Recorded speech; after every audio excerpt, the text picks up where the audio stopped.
My name is Hazel Homer-Wambeam. And I'm Jackson Higgins. And our presentation is called The Golden Age of Radio, Turning Points in American Culture. Our junior group performance won first place at the National History Day competition in College Park, Maryland, summer of 2013. The theme of this year's competition is Turning Points in History, People, Ideas, Events.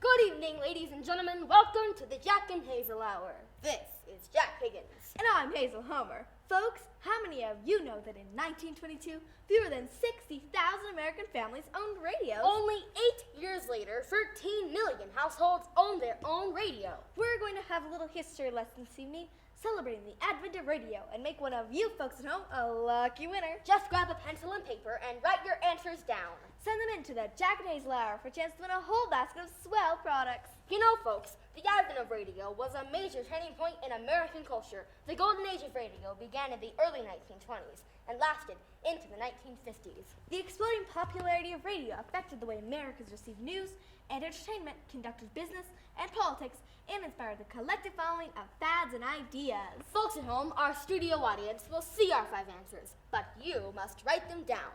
The first category is news, folks.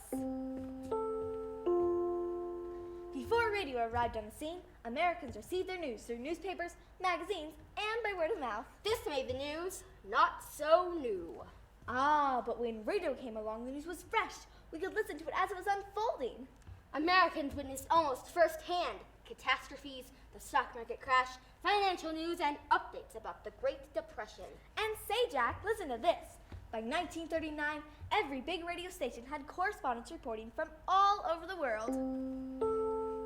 We heard as it was happening about the Hindenburg disaster. Oh, the humanity! And the attack on Pearl Harbor. Jack, remember all those World War II reports made by the famous newscaster Morgan Beatty? How could I forget, Hazel? Radio Berlin reports the Japanese have begun the evacuation of civilians from Tokyo. And now, 2 beans times 2 beans is 4 beans. Nescafe uses lots more beans. 10 beans times 4 beans and add 3 more beans. Make 40 free rich coffee beans. Yes, you Get 40 free beans in every cup of Nescafe real coffee beans. That's all there is in Nescafe. 43 beans in every cup. Make Nescafe the all coffee instant coffee with let's have an a la carte taste. Category 2 is entertainment. I'll tell you one thing, friends. Before radio, Americans found their entertainment at the theater and by socializing within their communities. By 1930, America was no longer a collection of small cultures. We were now becoming united as a tremendous neighborhood coast to coast, sharing common experiences. That's right, Hazel. When radio entertainment came along, it gave people a much-needed escape from the realities of hunger and unemployment during the Great Depression and the heartache of the Second World War. Folks, radio came up with something for everyone in the family. Comedy, music, westerns, and mysteries. Soap operas and game shows. Adventure, romance, and sports. Beginning in the summer of 1923, millions of people all over America could enjoy sports events together live, rather than only those who could be there in person. Who could ever forget the shot around the world during the National League Championship in 1951? There's a long drive. It's going to be, I believe, the Giants win the pennant. The Giants win the pennant. Category 3 is business. That's right. The advent of radio made record sales drop by 80%. Vaudeville disappeared, and thousands of newspapers went out of business. Radio advertising contributed to closing of thousands of neighborhood shops. And aided big business in mass producing and selling their products in large volume all over America. An interesting fact, folks, by 1931, nearly all network programs were produced by advertising agencies. Yes, Hazel, radio had to have sponsors in order to make money. Those sponsors all had a product to sell. The sponsors held the purse strings, so they had all the power. The sponsors controlled the actors, the scripts, and the content of the program. Radio networks had little influence. What cigarette do you smoke, doctor? That question was asked to 113,597 doctors in all branches of medicine. The brand name most was Camel. Hazel, one of the pioneers of early radio advertising, was George Washington Hill, the president of the American Tobacco Company. He convinced women to take up smoking as a diet aid, and Jack, consequently, that by the 1950s, nearly 50% of all American adults smoke cigarettes. Hill and a few others of his time realized that advertising could become entertainment in its own right. That's right. Catchy, entertaining jingles became a major part of aggressive advertising, so the whole country could sing together. Halo, everybody, halo. Halo is the shampoo that glorifies your hair. So halo, everybody, halo. Halo shampoo, halo. Jack, big business and advertisers were now influencing how Americans spent their money, and much of how our culture was evolving. So, friends, our fourth category is politics. Radio allowed us to now listen to politicians in person. Talk about some thrilling firsts, Jack. In 1923, President Calvin Coolidge delivered the first message to Congress broadcast over the radio. Friends, this was a game changer in presidential elections. Calvin Coolidge was an unknown vice president for Warren G. Harding.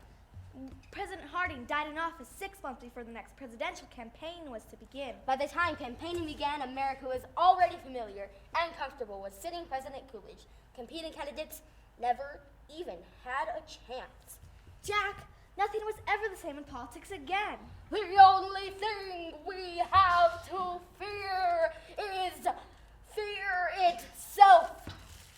In 1933, during the worst of the Great Depression, President Franklin D. Roosevelt began his radio fireside chats to our nation. FDR explained his plans for the New Deal, which gave Americans hope and inspiration to join together and work towards overcoming the hardships the country was going through. Friends, the final category is fads and ideas. Advertisers swiftly realized that creating anxiety about personal appearance would sell products. You'll wonder where the yellow went when you brush your teeth with Pepsodent. Radio directed Americans how to live the swell life. Suddenly, because of the widespread popularity of radio, Americans could now know what fads were all the rage. Yes, Jack. Never before had the American people had so much help in knowing how to act, talk, and what to buy. Hazel, before the advent of radio, how did we ever know how to be sociable, have fun, make friends, and avoid being repulsive in our presentation and appearance? Be sociable, look smart, keep up to date with Pepsi, drink light, refreshing Pepsi, stay young and fair and debonair, be sociable, have a Pepsi. Yes, Jack, and for the first time ever, a voice came right into the living room of millions of children, urging them to tell their mothers to buy them all of the fun foods and toys that they never before knew that they needed. Yay! Watch and pray that you may not enter into temptation. The spirit indeed is willing, but the flesh is weak. Yes, ladies and gentlemen, not only did radio bring religious sermons to the masses, but it also gave us ideas about social responsibility and educated us about health and diseases. Tuberculosis patients, take responsibility and stay in the hospital until your VA doctor says you were well enough to go home. Hazel, a splendid way that new ideas were spread across our nation was through educational programs. Yes, Jack. In 1927, NBC hired Walter Demrosch, conductor of the New York Symphony Orchestra, to host the Music Appreciation Hour, received in over 125,000 classrooms all over the country. No matter what social class or educational background you came from, folks could listen and learn about swell topics such as Shakespeare, English literature, and Beethoven from world-class scholars. Sadly, friends, we're out of time.